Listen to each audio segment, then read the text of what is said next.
대한제국이 사라져가고 있다. 일본의 강압 속에서도 나라의 주권을 되찾으려고 외로운 싸움을 하고 있던 고종 황제. 비밀리에 3명의 특사를 네덜란드 헤이그에 파견한다. 그러나 일본의 방해로 회의는 참석도 못하고 이준 특사는 헤이그 도착 20일 만에 순국한다. 그러나 그들은 포기하지 않았다. 73일간 끈질기게 특사 활동을 이어간 뒤 독립운동에 투신한다.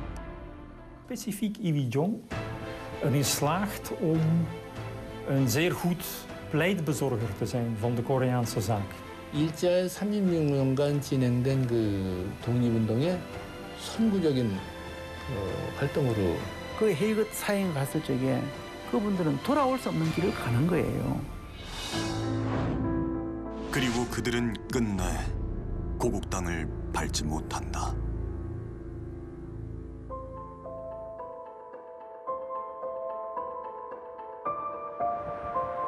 그들은 왜 돌아오지 못했을까? 그 의문의 답을 찾아 러시아 모스크바로 향했다. 모스크바 시내에 위치한 한 아파트.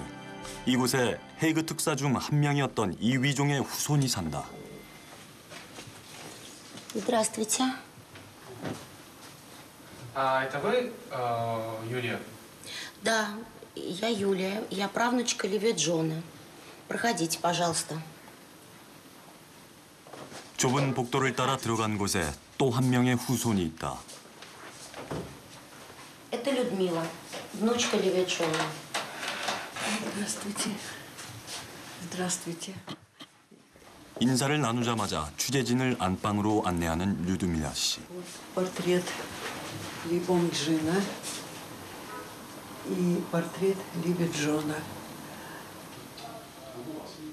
자랑스럽게 벽에 걸어놓은 사진은 초대 주 러시아 공사였던 이범진과 그의 아들 이위종이다. Ну, что она могла рассказать нам? Мы дети были маленькие, и, ну, что только хорошее, что он был замечательный. Ну, Ливи Джон, конечно, у него было очень хорошее образование, и он знал много языков. 주 러시아 공사였던 아버지를 따라 이곳에 온 이위종은 러시아 귀족의 딸과 결혼했다. 이위종 특사의 둘째 딸 리나와 그녀의 딸 류드밀라. 그들에겐 한국인과 러시아인의 피가 흐르고 있다. Я могу сказать, что как они вот встретились, то бабушка вот Ливи Джон увидела ее в Мариинском театре на опере. И, ну и так вот она ему понравилась, и он в нее влюбился. 러시아에 있던 이위종은 어떻게 헤이그 특사로 임명되었을까? 그리고 특사 활동 이후의 삶은 어땠을까? 모스크바 국립대학 역사학부를 졸업한 율리아 씨는 이위종에 대해 연구를 하고 있다. Я смотрю свои записи по материалам архивных документов. В свое время не было возможности делать ксерокопии архивных документов, и я их переписывала вручную. 오랜 시간 이위종의 흔적을 쫓는 그녀는 논문 한 편을 내기도 했다. Вот моя статья. Называется она «Ливи Джон». Ли Владимир Сергеевич, корейский принц и красный командир.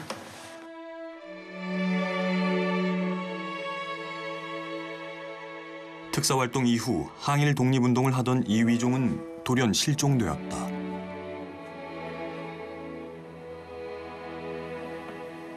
К сожалению, нет. Вот я как раз этим и занимаюсь, потому что мы хотим знать, как он умер, где он умер. Ну, можем предположить, конечно, что, к сожалению, вот в годы сталинских репрессий 이위종을 비롯한 헤이그 특사 3인의 발자취.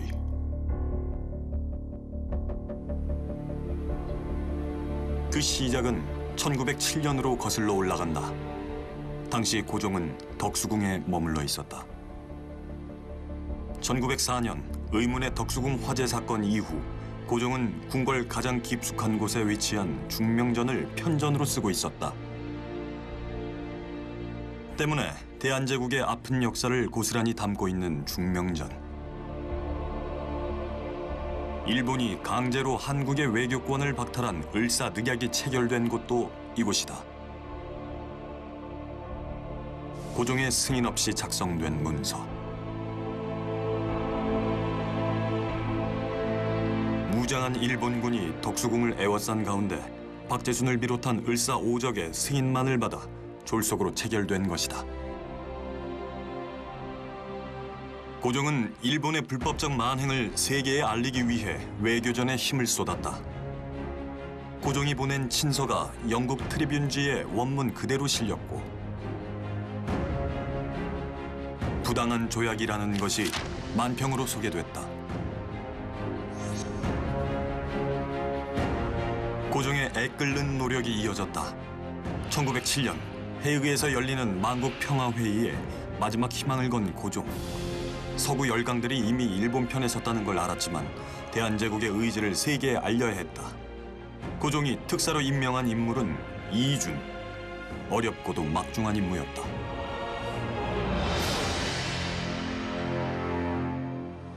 고종이 이준을 특사로 선정한 이유는 무엇일까? 지난 7월 국회에서는 이준 열사와 그의 동지들이라는 제목의 전시회가 열렸다. 전시회를 준비한 사람은 서지학자인 이양재 씨. 이준에 관한 귀한 자료들을 가지고 있었다. 이준 열사에 대한 전기를 쓴 이준 선생전도 1946년도, 47년도 출판본이 나와 있습니다. 이것은 육품 법관으로 계실 때 쓴 글씨입니다.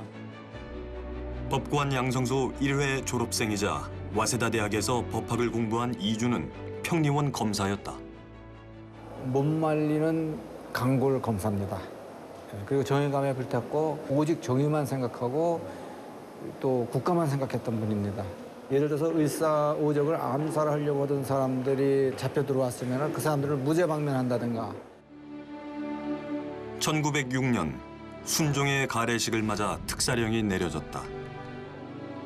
이준이 을사오적을 암살하려던 사람들을 특별사면 명단에 넣었는데 법무부 상관이 그 이름을 지웠다. 그러자 이준이 상관을 고소했다. 법무부에서 하극상이라며 이준을 장 100대에 처해 이준이 검사직에서 파직될 위기에 처하자 고종이 형을 감해주었다. 이준의 애국심과 강직함을 눈여겨본 고종은 그를 특사로 임명했다. 이준의 나이 49이었다. 이준은 1907년 4월 22일 부산항을 출발, 블라디보스토크로 향했다.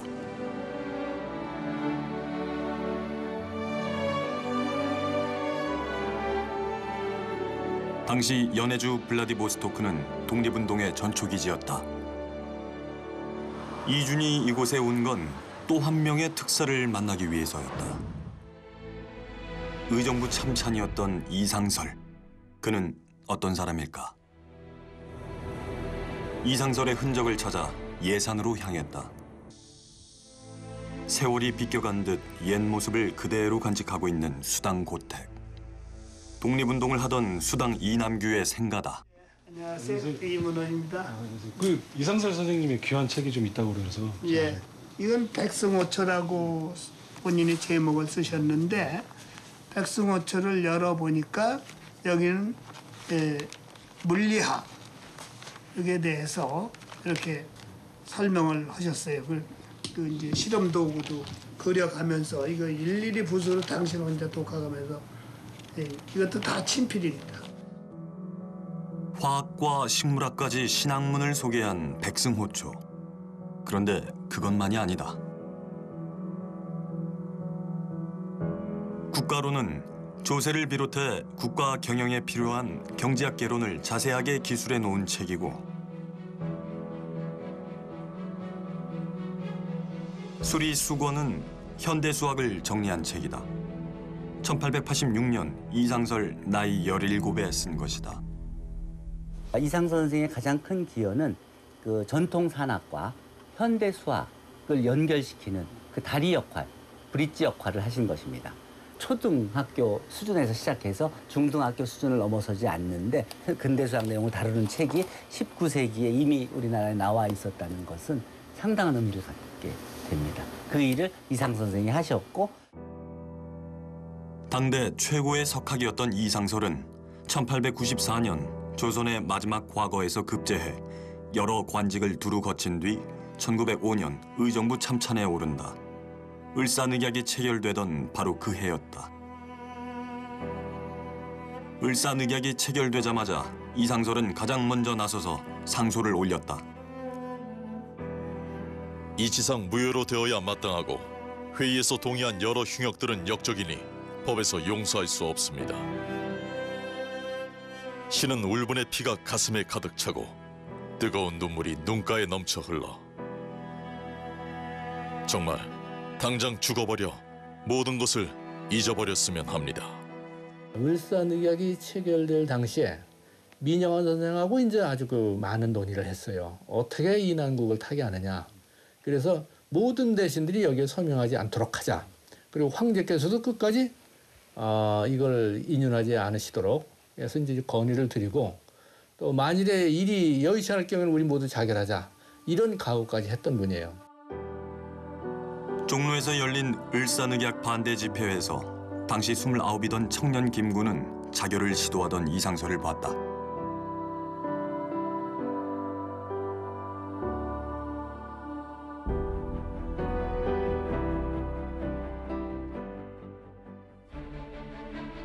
좌절과 분노를 안고 이상설은 새로운 꿈을 꾼다.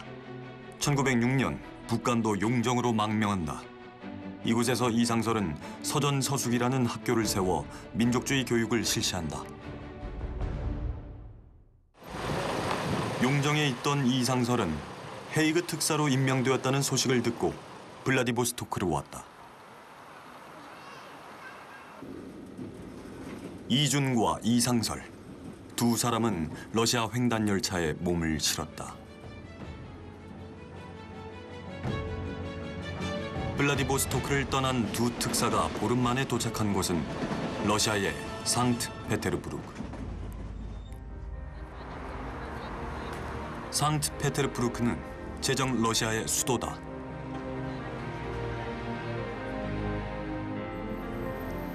(1907년) 러시아 정치 문화의 중심지였던 그곳에 주 러시아 공사 이범진의 아들이자 공사관 3등 서기관이었던 이위종이 있었다.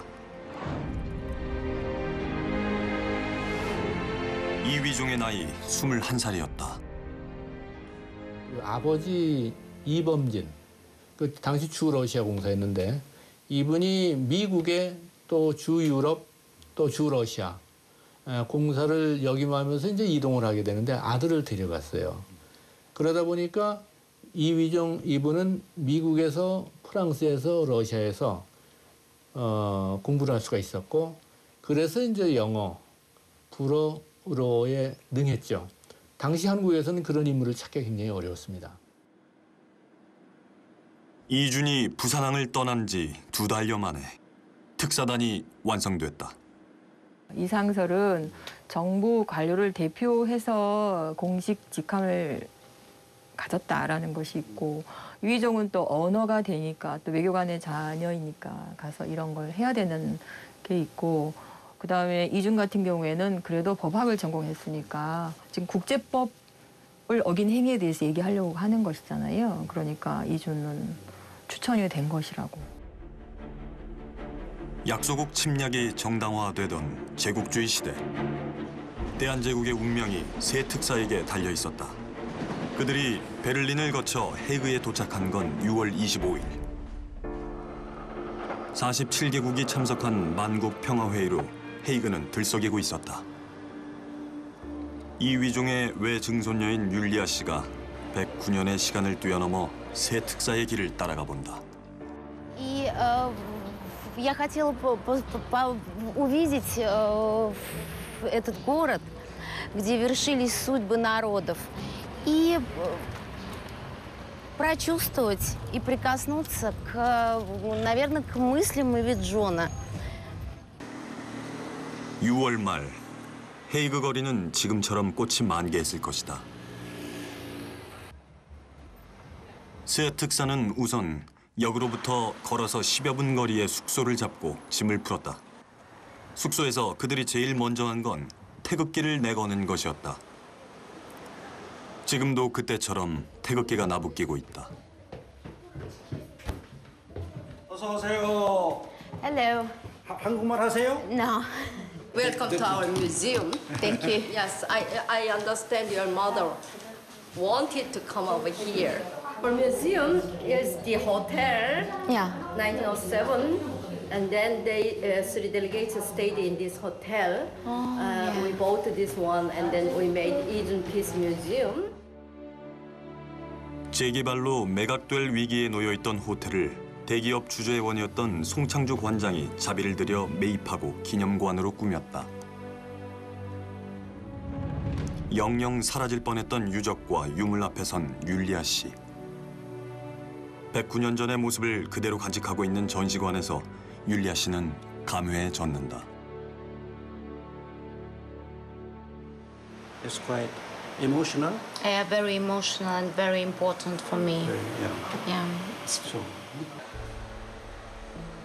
본격적인 특사 임무를 수행하기 전 그들은 어떤 이야기로 결의를 다졌을까? 그들은 바로 회의장으로 향했다. 만국평화회의는 그들이 도착하기 10일 전부터 진행되고 있었다. 시간이 없었다. 당시 제2차 만국평화회의가 열렸던 빈네노프 왕궁 리더잘. 그러나 특사들에게 회의장 문은 열리지 않았다. And it was closed more than 100 years ago for three deputies of Korean delegation.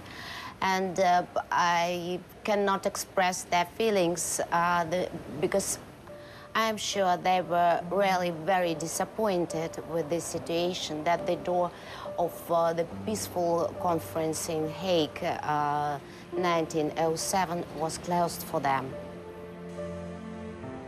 그 참담했을 심정을 지금 우리가 어떻게 다 헤아릴 수 있을까?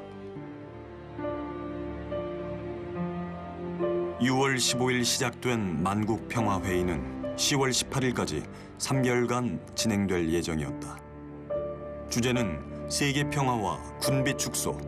그러나 아이러니하게도 일본의 침탈에 대해서는 눈 감고 있었다. 그들이 대한제국 특사단을 입장시키지 않은 이유는 초청받지 못했다는 것이었다. 과연 그럴까? 만국평화회의에 관한 자료들이 보관되어 있는 네덜란드 국립문서보관소를 찾았다.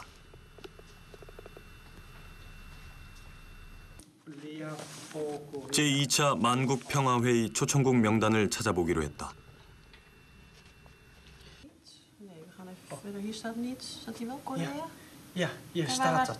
Korea. Korea. Korea. Korea. In het Frans. Ja. 초청국 명단 중에 12번째 코리아라는 이름이 분명히 기재돼 있다. 대표단 좌석 배치도고요. 그리고 이제 각 나라 이름이 있고 좌석 번호가 이렇게 있습니다. 목은 없네요. 코리아가 있어야 되는데.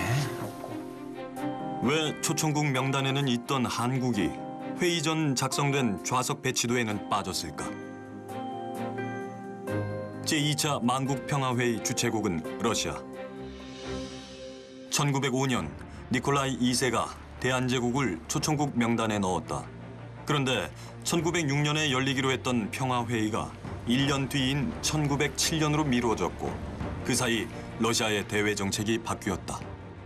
당시에 러시아는 이미 몽골에서 특수 이해를 인정받는 대신에 대한제국에 대한 일본의 독점적 이익을 승인하는 그런 러일 간의 비밀 협약을 추진 중에 있었기 때문에 대한제국 특사단의 지원 요청을 거절했던 것입니다. 1907년 러시아와 일본은 비밀 협약을 맺었고 대한제국과 외몽골에 대한 지배권을 서로 인정해 주었다. 자국의 이익을 위해 대한제국에 등을 돌린 것이다.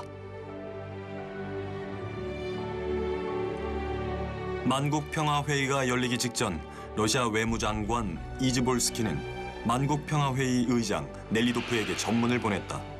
대한제국 특사들의 요청을 들어주지 말라는 것이었다. 다른 열강들에게도 도움을 요청했으나 답을 들을 수가 없었다. 그들은 이미 일본의 편에 서 있었다. 자국의 이익을 우선시하는 냉혹한 외교의 세계. 그러나 그대로 포기할 수는 없었다.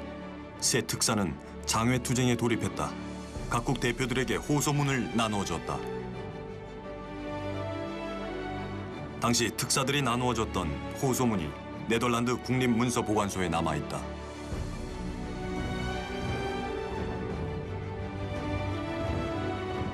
을사늑약이 황제 승인 없이 불법적으로 이루어졌다는 사실과 일본의 야만적 침탈 행위를 낱낱이 알리는 것이었다. 호소문과 함께 특사들은 직접 만든 명함도 나누어줬다. 명함엔 이름과 숙소 주소를 적었다.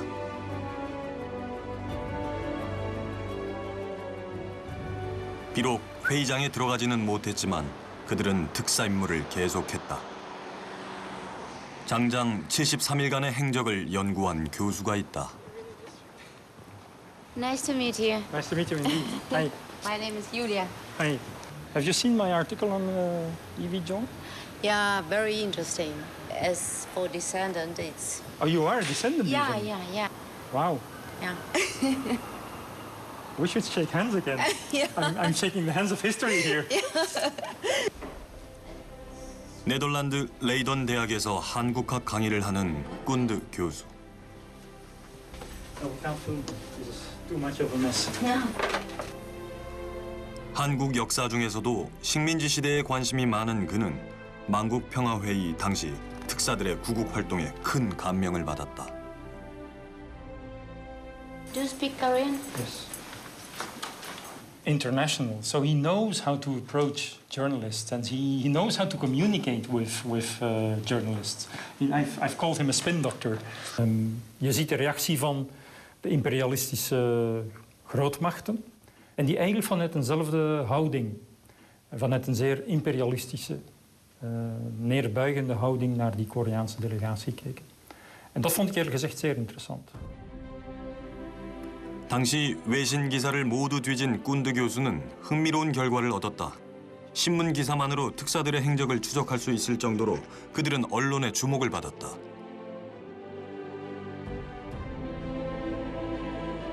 연일 특사들의 활동이 기사화됐고 이위종 특사의 인터뷰도 여러 차례 이루어졌다. 열강들의 외면에도 뜻을 굽히지 않았던 특사들의 모습이 외신 기자들의 마음을 움직인 것이다.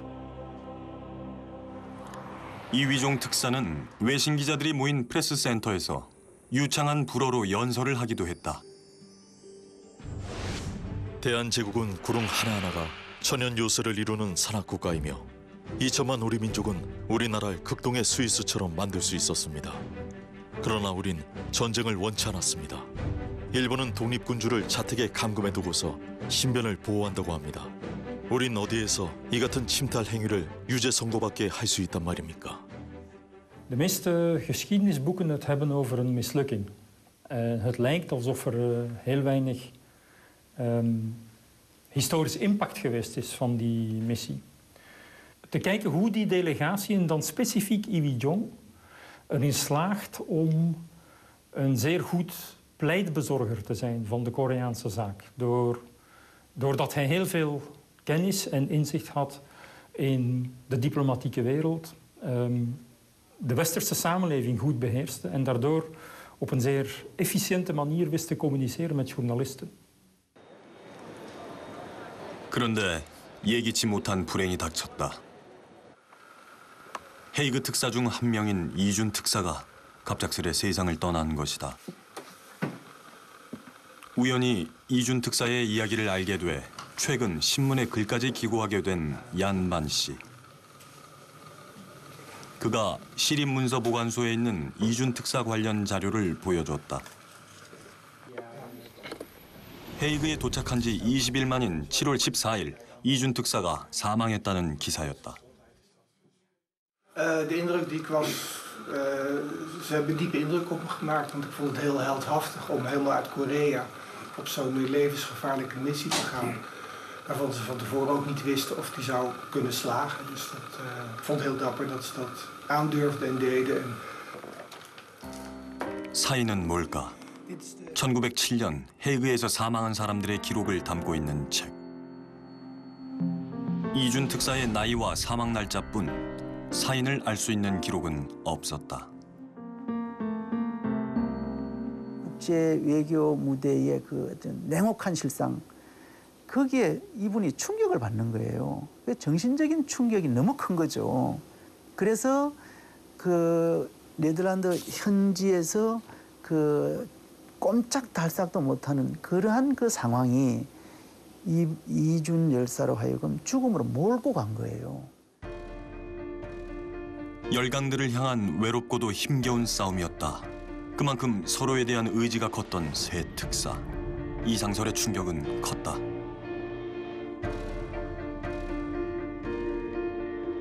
그런데 또 다른 기사를 보면 당시 이위종은 헤이그를 잠시 떠나 상트-페테르부르크에 있었다. En dus is hij naar Petersburg gegaan om daar te vragen, om daar directieven te krijgen, opdrachten te krijgen van wat doen we nu. Enerzijds en anderzijds de suggestie is ook dat ze geld nodig hadden en dat hij geld is gaan halen. Om dan nadien naar Engeland en de Verenigde Staten te reizen. 그들에게는 새 임무가 주어졌다. 이준의 못다 이룬 꿈을 안고 영국 런던을 거쳐 미국 뉴욕으로 갔다. 미국에서도 특사들은 언론을 상대로 일본의 만행을 알렸다. 그리고 미국이 외면하고 있는 진실을 꼬집기도 했다. 특사들의 주장이 연일 신문을 장식했다. 미국에서도 특사들은 언론의 주목을 받는데 성공했다.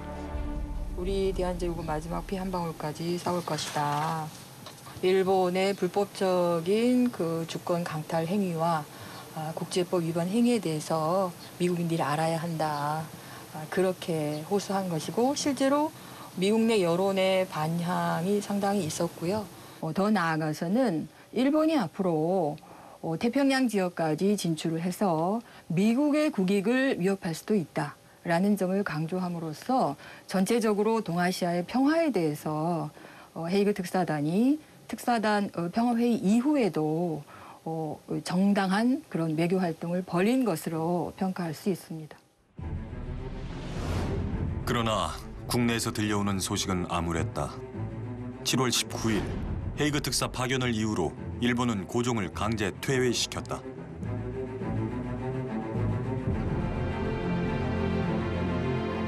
(8월 9일엔) 헤이그 특사에 대한 골석 재판이 열렸다. 이상설 사형, 이위종 무기징역이었다. 미국에서 이 소식을 들은 특사단. 그러나 그들은 흔들림 없는 모습을 보였다.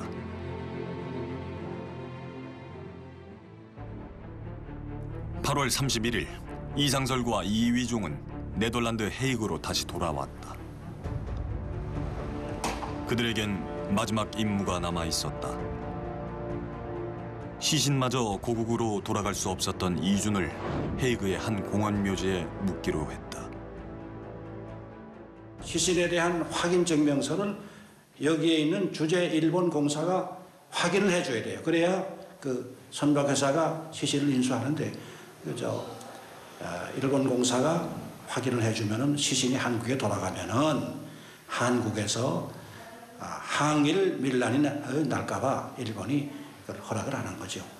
그래서 한 50일 동안 그 시체 보관실에 보관하고 계시다가 그해 9월 5일에 정식 장례식을 치르고 정식으로 이 나라 공동묘지에 매장을 했어요. 4월 22일 봄이 무르익을 무렵 부산항을 떠났던 이준. 그는 끝내 고국으로 돌아가지 못했다. 9월 5일 이준 특사를 이국 땅에 묻는 것으로 헤이그 특사의 임무도 끝이 났다. 사형 선고를 받은 이상설도 고국으로 돌아갈 길은 없었다. 1908년 이상설은 미국으로 향한다. 그리고 그곳에서 여러 단체로 나뉘어 활동하던 한인들을 통합해 국민회를 만들었다. 애국 그 단체들을 이제 단합시켜서 통일시켜가지고 하나의 민족적 역량을 이끌어내기 위한 그런 임무를 갖고 간 게 아닌가. 그러니까 제가 보기에는 헤이그에 가서 호소한 것도 있지만 보다 큰 부여된 사명은 이제 해외에 있는 그 한인 애국지사들의 힘을 역량을 모아서 해외에서 이제 이 항일 운동을 할 수 있는 그런 기반을 마련하는 게 목적이 아니었나 싶습니다. 1909년 7월 14일 1년여의 미국 활동을 마치고 이상설은 블라디보스토크로 돌아왔다. 이후 이상설의 행적은 극동 국립문서보관소에 소장돼 있는 여러 문서를 통해 확인할 수 있다. 이상설이 주도했던 항일 애국단체인 성명회 문서를 찾았다. 1910년 8월 한일 병탄 소식이 들려오자 이상설은 대규모 민족단체인 성명회를 만들고 각국 정부에 성명서를 발송했다.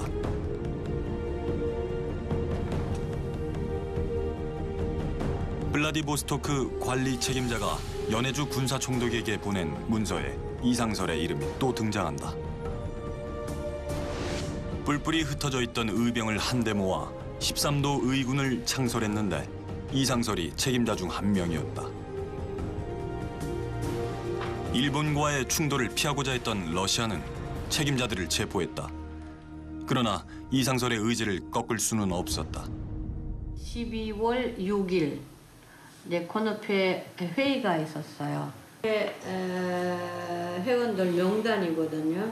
여기 이 러시아 거로는 리산설, 한국어로 리샹솔이라고 나왔습니다. 1년 만에 석방된 이상설은 권업회라는 독립운동 단체를 조직한다.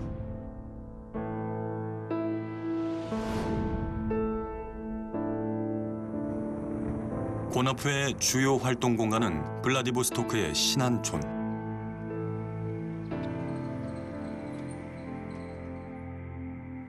그 거리 중심지에 권업신문사가 있었다. 블라디보스토크에서 하고 있는 독립운동의 실상을 한국민들에게 알리기 위해서였다. 오전에는 학생들 교육하고 그리고 오후에는 이제 전체 다 뭐 어론도 쓰고 기사도 쓰고 그렇게 해서 처음에는 출판사가 임대낸 곳으로 있었는데 너무 불편해가지고 학교를 이어가지고 넓혀가지고 거기에 출판사가 있었습니다. 1920년 경신 참변 때 일본의 끔찍한 만행이 저질러졌던 장소이기도 하다. 20년도에 4.1 참변에 불태워가지고 200명 넘어 어르신들하고 애들 잠겨놓고 불태웠어요. 일본 군들이. 실업을 권장한다는 뜻의 권업은 일제의 눈을 피하기 위한 것이었다. 권업회는 독립전쟁을 목표로 광복군을 양성했다. 의세를 믿고선 맨날 그것만 쫓아다니는 절대 안 되는 거고 한 발자국이라도 하여간 자기 자신으로다가 독립운동을 하고 독립운동은 또 너만 하고 나는 안 하고 그렇게 해서 산다고 다 같이 해야지 되는 거라고 그래요. 그냥 끈질기게 독립운동을 이어가던 이상설은 1917년 병석에 눕고 만다. 그리고 끝내 일어나지 못했다. 그의 나이 48이었다. 꿈을 이루지 못하고 죽으니 외로운 혼인들 어찌 조국에 돌아갈 수 있으랴. 내 모든 것을 불태우고 남은 재마저 바다에 날려라. 나라를 잃었는데 어느 흙에 누를 끼치리. 다만 동지들은 기필코 조국 광복을 이룩하라.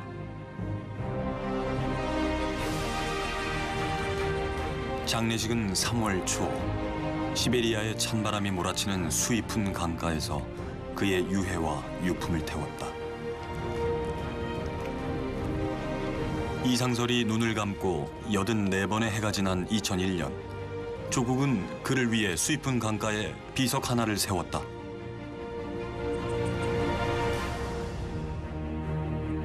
수이푼강은 아무르만으로 올라가가지고 아무르만은 동해바다잖아요. 그러면 이제 한반도까지 흘러내려갈 수 있고. 그렇게라도 조국의 땅에 닿고자 했던 이상설. 그가 남긴 뜻이 이제 후손들의 마음을 적신다. 관광객들은 이곳에 와서야 비로소 이상설이란 이름 석자와 그의 애끓는 마음을 만난다.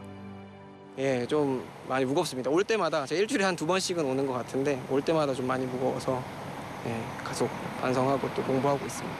우리가 강해져야만이 우리의 한민족이라는 것이 살아있어.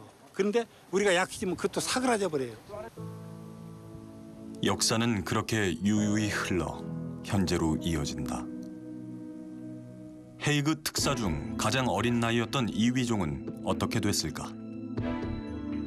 1908년 블라디보스토크에서 발행된 해조 신문에 이휘종이라는 이름이 보인다. 러시아 연해주 한인 사회에서 일어나는 그 민족 운동을 실제로 현지에 가서 동참해서 또 지원하고 그렇게 동의회도 만들고 그런 그 민족 운동, 독립 운동이 왕성하게 발흥할 수 있는 그런 조건들을 이휘종은 실제로 만들었던 장본인이죠.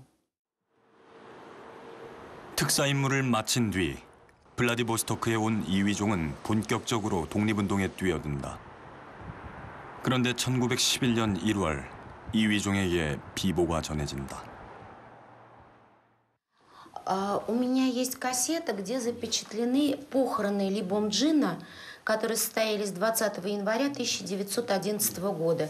Это очень редкая старая запись. 이휘종의 아버지인 주 러시아 공사 이범진이 세상을 떠난 것이다. 장례식은 성대하게 치루어졌다. 러시아 황실에서 보낸 육두마차가 시신을 운구했다. 당시 신문들도 이범진 공사의 죽음을 대서특필했다. 망국의 슬픔을 이기지 못한 이범진 공사는 스스로 목숨을 끊었다. 자산을 정리해 연해주 지역 독립운동 자금으로 보낸 뒤였다. 초계같이 목숨을 버리는 곳으로 그는 일본에 항거했다.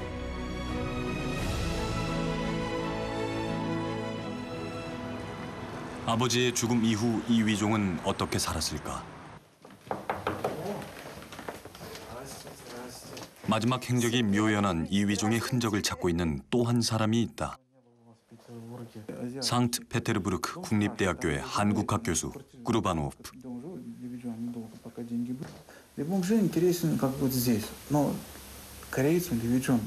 Я тоже обратила внимание. 굴곡 많았던 한국 역사에 관심과 애정이 많은 구르바노프 교수.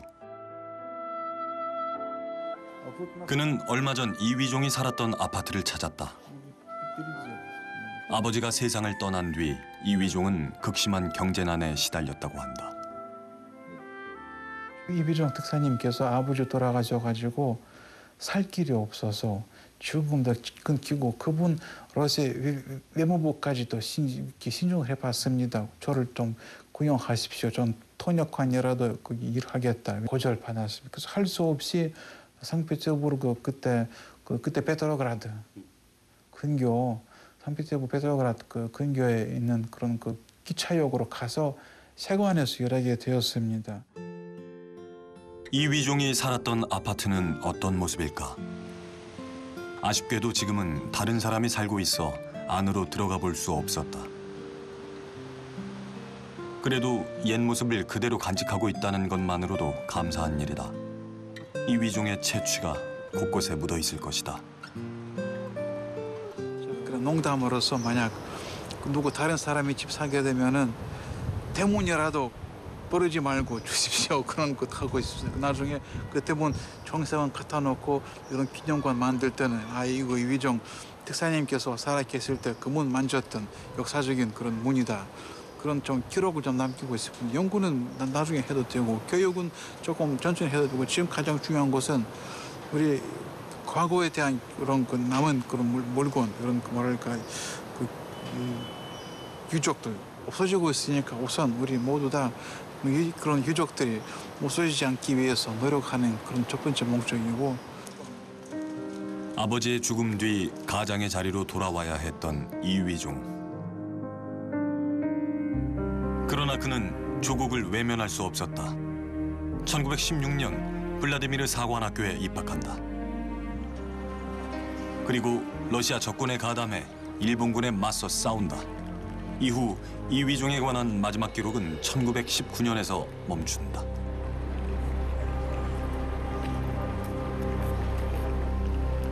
Левиджон в тот момент был командиром пулеметной роты и отличился в военных действиях как в Первой мировой войне, так и в рядах Красной армии. Он поехал бороться с японцами и вступил в Красную армию, так как на Дальнем Востоке Красная армия. 1919년 8월 모스크바에서 열린 3.1절 기념 집회에서 이위종은 러시아에 거주하고 있는 한국인들을 모아 부대를 조직하자고 호소했다. 우리가 알고 있는 이위종의 마지막 모습이다. 그는 끝까지 조국의 독립만을 생각했다. 헤이그 특사 파견과 그 이후에 독립운동을 위한 이상서 선생이나 이위종 선생 이런 분들의 활동을 보면은 이거는 일제하에 해외 독립운동의 선구를 이룬다. 또 이승만, 김구 이런 분들하고 다 연관을 가지면서 활동을 하게 되거든요. 또 박은식 선생님이나 신채호 선생님. 그런 것으로 보면은 독립운동의 기초를 이미 이때 놓았다. 율리아 씨에게 한국의 독립운동은 결코 먼 과거의 이야기가 아니다. И долго-долго с ним беседовал политический деятель. Это еще вот наш дедушка, да, поэтому так как мы его не видели, и для нас прям каждые вот эти вот. 할아버지의 할아버지가 이뤄낸 역사. 비록 암울한 시대였지만 그들이 있어 자랑스러운 역사다. Да, конечно, мы очень гордимся тем, что мы потомки. Мы в семье всегда помним о том, что они сделали для Кореи и для нас. И тех, кто помог им и сделал все и отдал жизни для того, чтобы они жили, молодежь в Корее жила так, как она живет сейчас. 1963년 이준 특사가 돌아왔다. 순국한 지 56해가 흐른 뒤에야 고국의 흙에 묻힌 이준. 그러나 그와 함께 했던 두 특사는 돌아오지 못했다. 특사로 떠난 지 109년. 하지만 그들의 결의와 그들의 외침은 여전히 우리 마음속에 큰 울림으로 남아있다.